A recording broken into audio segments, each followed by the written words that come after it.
center. She was denied a phone call, and she was not released until the following day. Today, I'm speaking because we can't stay silent anymore.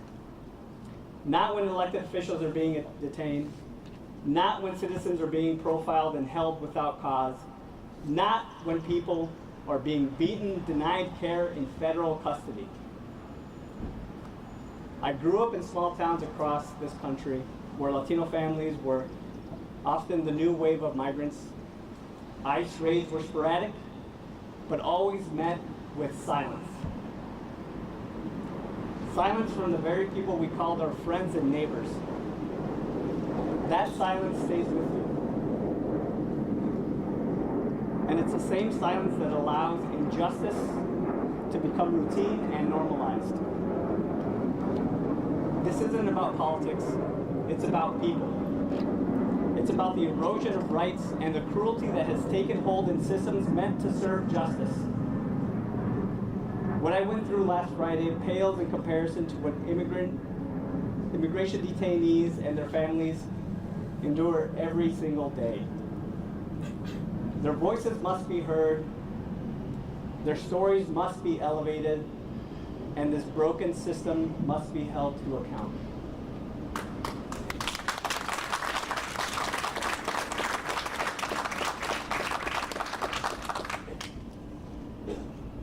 Las voces de nuestros vecinos deben ser elevadas y este sistema corrupto debe de ser investigado. Thank you. Gracias.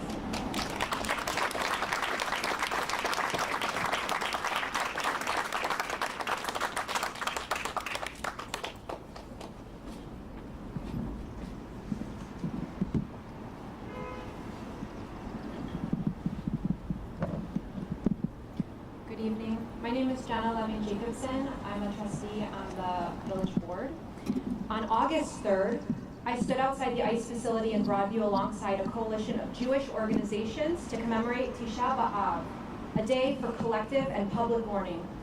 We mourned the federal assault on the dignity, safety, and well-being of those inhumanely detained in the processing center without beds, blankets, sufficient food, showers, or hygiene products.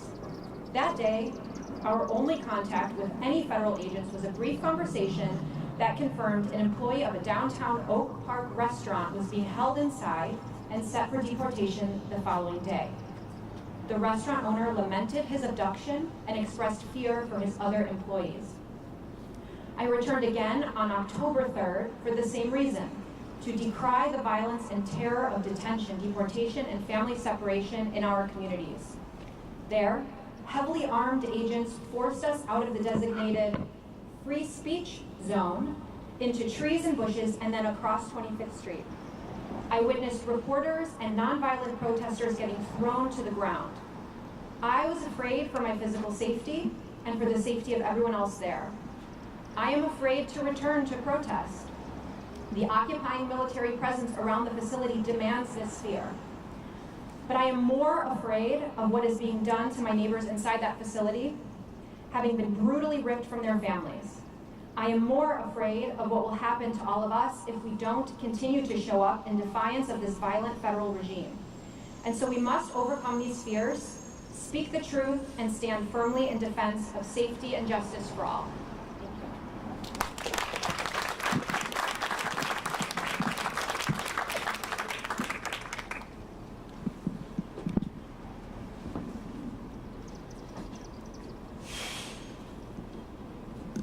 Good evening. I'm Brian Straw, Oak Park Village trustee. On the morning of September 26th, I joined the peaceful protesters at the intersection of 25th Avenue and Harvard in Broadview, Illinois. Not long after 7:45, an ICE SUV drove into this crowd of peaceful protesters more than 500 feet from the ICE detention facility. I was pinned between the SUV and the protesters behind me. I was knocked off balance and had to brace myself with both hands against the SUV in order to not trip and be run over. At no point did the SUV stop, pushing forward into the protesters.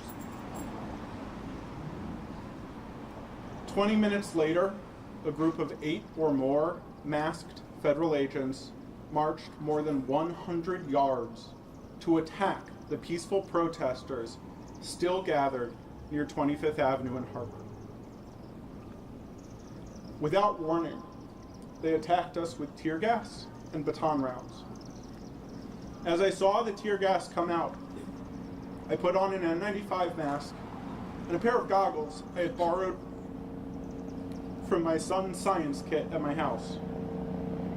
Nonetheless, my eyes began to burn. I could not keep my eyes open as my body fought to protect me from the assault. I felt the impact of baton rounds that had missed the protesters in front of me.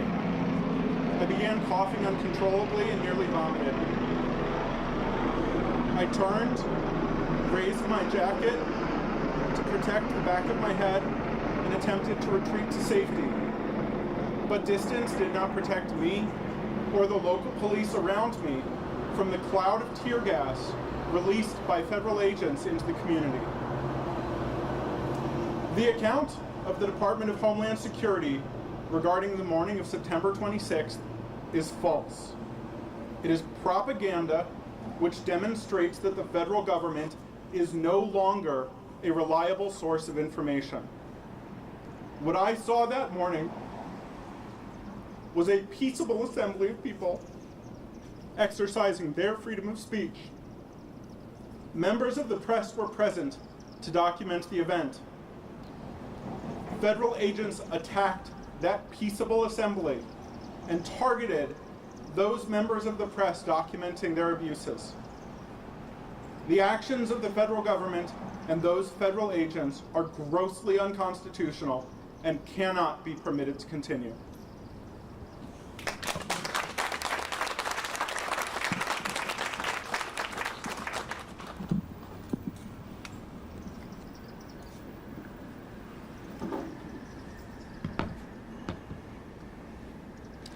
Good evening. I am Derek Eder, an Oak Park Village trustee. I was at the Broadview ICE facility on the morning of October 3rd. I was wearing a helmet, ski goggles, and an N95 mask, as I was told to by others that were going to expect tear gas and violence from federal agents. I am here to tell you they were right. That is indeed what I saw. We arrived around 8:30 a.m. Protesters were in their designated free speech zone, with state and local officers forming a barrier to keep a clear path for vehicles to exit the facility to harass and abduct our neighbors in Chicago.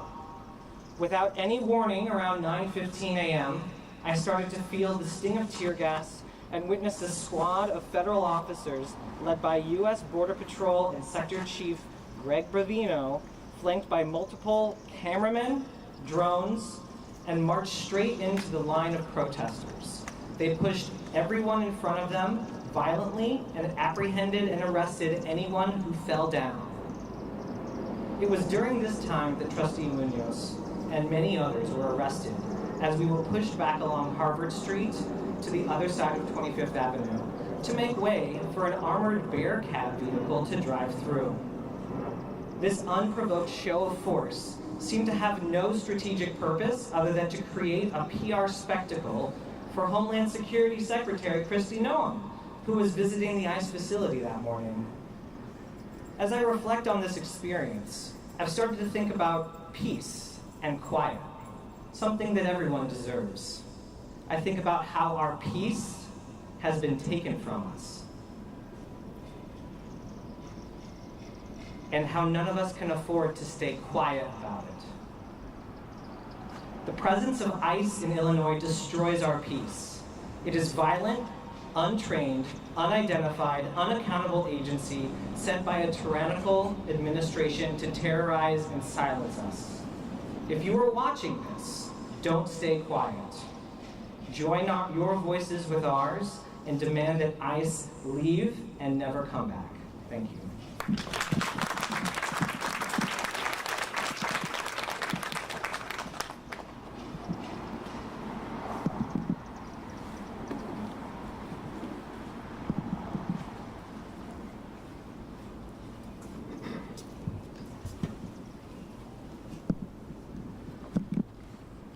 my name is Chibike Enya. I'm a trustee with the Village of Oak Park. I can say with certainty from my personal experience that the actions and measures taken by ICE agents at the detention facility in Broadview were shameful, completely unnecessary, and challenged the very Constitution. My heart goes out to each and every one of the individuals that were harmed, tear gassed, detained, and or arrested at the facility in Broadview. No one deserved this treatment. Having attended many protests throughout my life, I had no idea how very different this one would be. I watched as orders got carried out down the chain from ICE agents to agents whispering to each other, and quickly all the enforcement agents threw on gas masks. Then a large group of ICE agents in tactical gear approached. Peacefully protesting seniors, religious leaders, electeds, residents, military veterans, family, friends, and media were met with aggression and force from ICE agents in an attempt to de-escalate non-existent threats. We were being herded like cattle. Some shoved along with batons, others were tackled to the ground. I witnessed some getting dragged as if in some sort of horror movie. The seniors who were towards the front of the line fled back as quickly as they possibly could, attempting to exit through the parking lot in utter shock and fear. We say to abide by this Constitution. Those must only be words to some, a suggestion with flexibility. Or in this case, it might not be existent at all. We are no longer allowed to when we are no longer allowed to protest, when leaders cease to challenge what's obviously wrong, be very worried. Luckily, those are not the leaders you have here in Illinois. You have a governor, a village president, elected leaders, and residents who will not let our freedom slip away.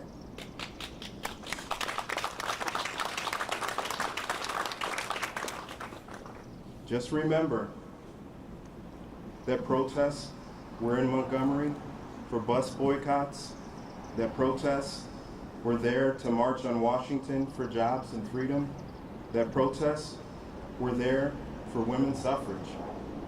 Remember that protests are what gives us our freedom and allows us to live the lives that we love here in America. So please do not forget this, and remember that these acts are an act on all of us. It's not just one individual here. This is so many people. But to see it happen to someone we know and love, and know about so many others happening in all of the communities, not just here in Broadview, but in Chicago, through all the different areas, it is extremely alarming, people. And you've got to wake up. It sucks to say this, but one day that could be you at the end of somebody knocking on your door. And then you say, but I thought I was here. I thought that I deserved this life too, right?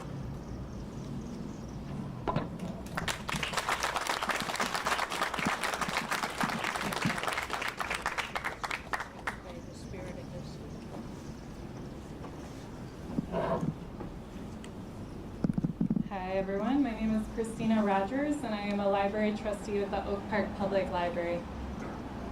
Last Friday morning I arrived at the Broadview ICE Detention Center in the designated free speech zone shortly after 9 a.m. Almost immediately I was swept into kettling maneuver by federal officers who forced us into trees. Within 15 minutes we were kettled again. Broadview police pushed us against a large bent over mobile road sign, at least I think that's what it was. That was about chest high. The confinement forced people to walk backwards, crouch under the obstacle to move, and just generally caused a lot of chaos. In the resulting crowd pressure, an individual was either pushed to the ground or thrown to the ground or just fell.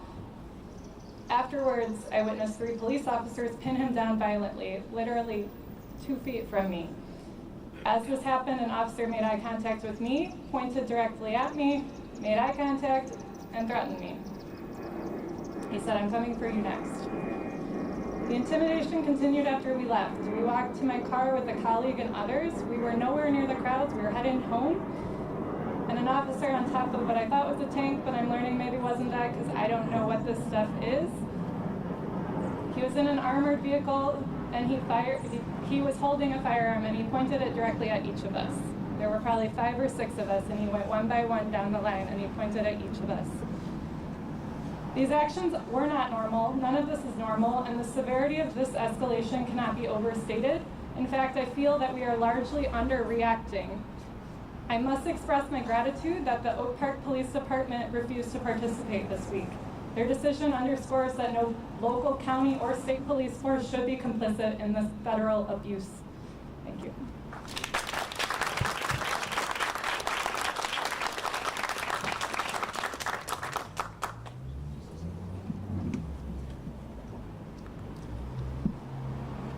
Good evening, buenas tardes. I'm Annie Wilkinson, Oak Park Library Board Trustee. I'm an educator, I'm a mother, I'm a devoted community member here in Oak Park. Twice in the past 2 weeks, I've gone to the Broadview ICE facility just down the street from my home to observe and exercise my First Amendment rights to protest. Both times, I witnessed reckless violence from federal agents. On September 26th, an ICE agent drove into the crowd of protesters, before firing baton rounds, rubber bullets, this rubber bullet at me, pepper balls, and tear gas at me and at others. They aimed at heads and bodies, sending one of our neighbors to the hospital with a concussion and causing me difficulty breathing. I watched one agent come up from behind a journalist who was documenting agents' violence and shoot her with a projectile in the face. October 3rd was worse. I joined Jewish community members praying and singing in solidarity with those detained at the facility. A little bit later, around 9 a.m., ICE and CBP agents, led by Chief Greg Bovino, charged at us out of the facility a full block towards peaceful protesters who were in the designated zones. They shoved a journalist to the ground who almost took me down with him. They slammed an elderly woman who was just standing in front of me, who began then hyperventilating before throwing her over to state police while they came after more of us, threatening to arrest everyone. One agent shoved my chest as I documented the violence, nearly knocking me down as they rounded up everyone who could not stay on their feet.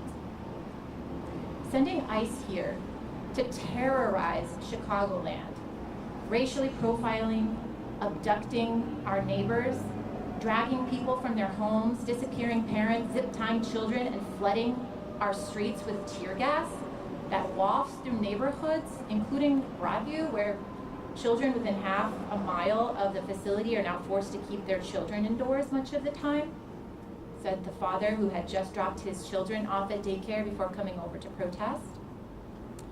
This egregious and reckless behavior endangers everyone. Elders, children, teachers, bystanders, our first responders, all of us. And I have to say that what shocked me the most was the agents' sadistic enjoyment in causing chaos and what they promised to be a shit show.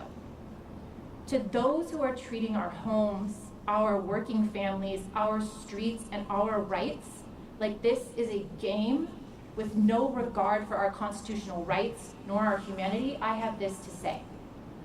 You want to create a spectacle, turn our lives and neighborhoods into political theater? Well, we see you. We know what this is. Retaliation for Illinois refusing to support a regime of bullies for billionaires.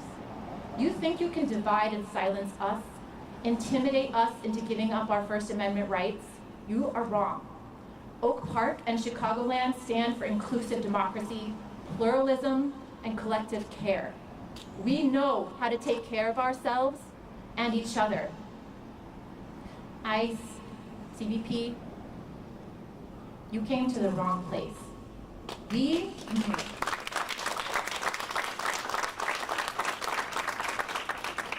are Oak Park. We're Illinois.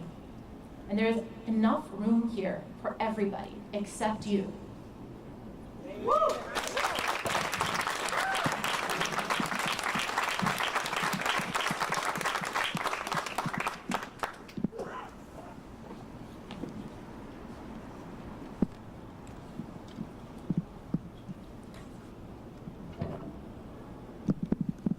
Nearly 1.9 million immigrants live in Illinois. Over 700 children live with at least one immigrant parent. I did. If you do not already know, I am the first in my family born in the U.S.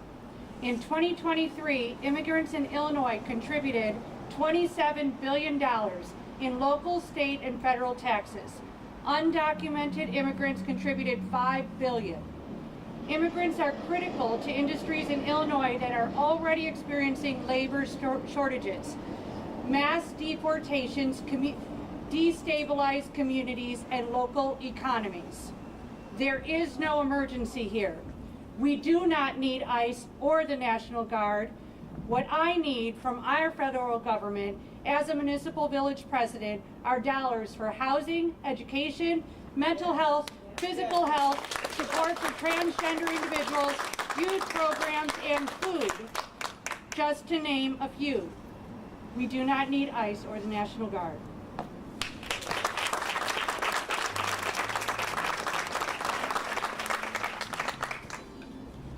Thank you to my colleagues who have come out to tell their lived experience.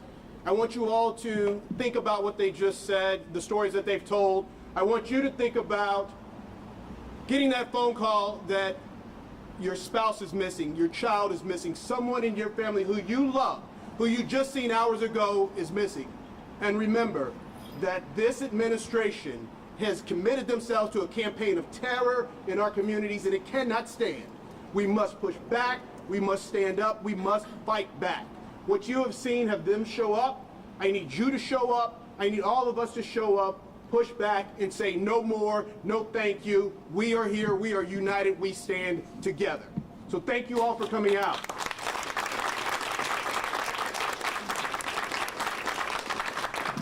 With that, I want to open the floor for questions of my colleagues. So, yes. Patrick Garrick. I'm going to be 74 years old, lived in Oak Park, Clarence Avenue for 49 years. And I'm pissed. I'm upset. Obviously, thank you for your stories about what happened and the reality.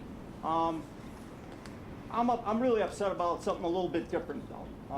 Yesterday, I read the Chicago Tribune, Sunday Tribune. Do any of you get the Tribune? Any of you, other than me? Okay. On page 3, it talks about a ACLU lawyer who is in court right now with a sentence giving a judge a blank warrant so that they could stop me on the street. Okay, I'm going to be over in Scoville in a couple of weeks. There's a, hey, Mr. Garrick, you're Italian. Let's say I'm gonna put a blank warrant on you. When did this start? I am in disbelief